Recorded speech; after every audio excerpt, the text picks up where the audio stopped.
रात्रंदिवसा देवा तुमची मूर्ती ध्यानात, त्याचा लागेना अंत, त्याचा लागेना अंत.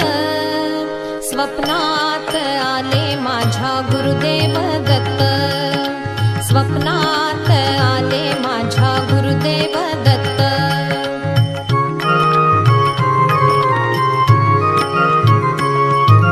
दिव्य स्वरूपी सडा टाकत होते अंगणात, अल्लख म्हणून भिक्षा मागत आले दारात. दिव्य स्वरूपी सडा टाकत होते